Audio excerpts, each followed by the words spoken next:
केंद्र शासित प्रदेश लद्दाख के लिए पूर्ण राज्य के दर्जे और छठी अनुसूची में शामिल करने की मांग को लेकर चल रहा आंदोलन बुधवार को हिंसक हो गया।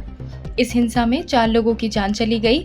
उपद्रवियों ने लेह स्थित भाजपा कार्यालय को आग लगा दी। हालात पर काबू पाने के लिए अनिश्चितकालीन कर्फ्यू लगाना पड़ा। सरकार ने इस हिंसा के लिए जलवायु कार्यकर्ता सोनम वांगचुक को जिम्मेदार ठहराया। अगले दिन उनके एनजीओ का SCRA लाइसेंस भी रद्द कर दिया।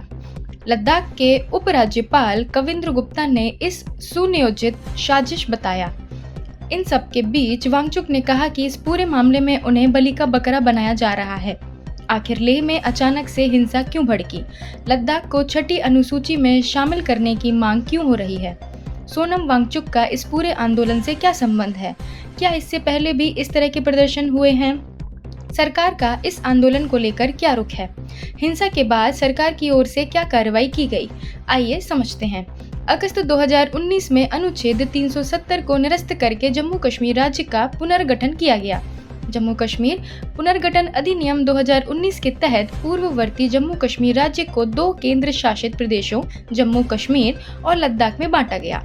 इसमें जम्मू कश्मीर को विधानसभा वाला केंद्र शासित प्रदेश बनाया गया, वहीं लद्दाख को बिना विधानसभा वाले केंद्र शासित प्रदेश का दर्जा दिया गया। इस बदलाव के तहत जम्मू कश्मीर में पिछले साल नई विधानसभा का भी गठन हो गया। वहीं दूसरी ओर राज्य पुनर्गठन के साथ ही लद्दाख में इस केंद्र शासित प्रदेश को छठी अनुसूची में शामिल करने और इसे पूर्ण राज्य का दर्जा देने की मांग उठने लगी। इसे लेकर अलग अलग समय पर प्रदर्शन हुए।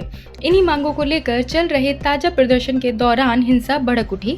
लद्दाख को संविधान की छठी अनुसूची में शामिल करने और राज्य का दर्जा देने की मांग को लेकर सोनम वांगचुक ने 35 दिनों के धरने का ऐलान किया था। 10 सितंबर से सोनम वांगचुक और लद्दाख एपेक्स बॉडी के 15 कार्यकर्ता भूख हड़ताल पे थे। मंगलवार को LAB के 2 कार्यकर्ताओं की हालत बिगड़ी तो उन्हें अस्पताल में भर्ती कराया गया। कार्यकर्ताओं की तबीयत बिगड़ने के बाद बुधवार को लेह बंद का ऐलान किया था। बंद में बड़ी संख्या में युवा सड़कों पर उतर आए और मार्च निकाला। युवाओं ने भाजपा व हिल काउंसिल के मुख्यालय में घुसने की कोशिश की, जिसके बाद पुलिस व सुरक्षा बलों ने बल का प्रयोग किया।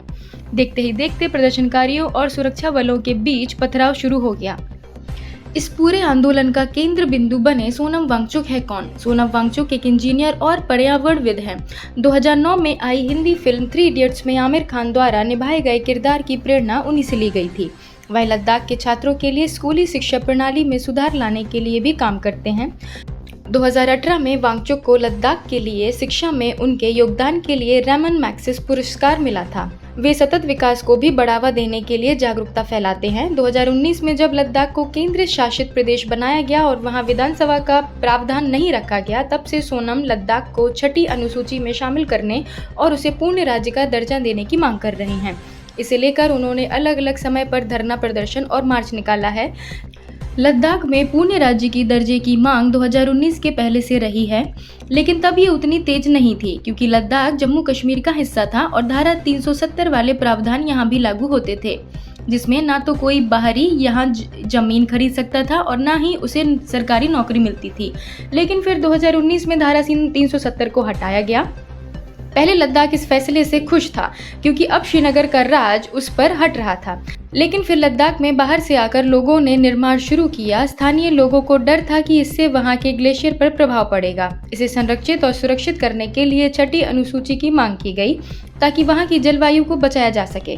2024 में अपनी पहली 21 दिनों की भूख हड़ताल के दौरान रॉयटर्स को दिए बयान में सोनम वांगचुक ने कहा था कि लद्दाख में कोई लोकतंत्र नहीं है। उन्होंने कहा कि यदि क्षेत्र में निर्वाचित प्रतिनिधि होते तो भूमि और जंगलों को औद्योगिक और खनन हितों से बचाने के लिए कानून बनाए जा सकते थे। सरकार ने बिना स्थानीय परामर्श के लद्दाख के खनावदोश चारागाहों पर 13 गीगावाट की नवीकरणीय ऊर्जा परियोजना थोप दी। उन्होंने इस समय कहा था कि लद्दाख धरती के थर्मामीटर की तरह है, इसलिए अगर यह नष्ट हो गया तो यह एक वैश्विक तबाही होगी।